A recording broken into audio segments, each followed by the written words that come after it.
ფრაგმენტი რევაზ ინანიშვილის მოგონებებიდან პატარა მოთხრობა დედა და მამა. სოფიოს, ანუ ბებიამის. საკმაოდ დიდი მამული მოჰყვა მზითევად. პაპაც დაუღლელი იყო, ბებიაც. საზრიანობაც არ აკლდათ და ბოლოს ისეთი ძლიერი ოჯახი ჰქონდათ, ეს დრო რომ დადგა, გააკულაკეს. კიდევ კარგიო, ვიღაც დიდკაც აქებდა პაპა. იმ კაცმა გადამარჩინაო.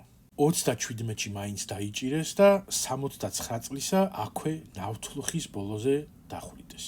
ეს არის ბაბუა, რომელზეც მანამდე წერს, რომ ობლობაში და სიღარიბეში გაიზარდა, რაღაც მომენტში უსახკაროც იყო და მერე ერთ-ერთი თანასოფლელი დაეხმარა, შეიფარა, გაზარდა, დაეხმარა, რომ ცოლი ეთხოვა და ის ქონება და ის მოძლიერებული ოჯახი, რომელიც აი ამ ფრაგმენტში იყო აღწერილი, თავისი შრომით მოახერხეს ორივე ცოლ-ქმარმა და მერე მოვიდნენ კომუნისტები, რუსები და დახვრიტეს. 69 წლის კაცი.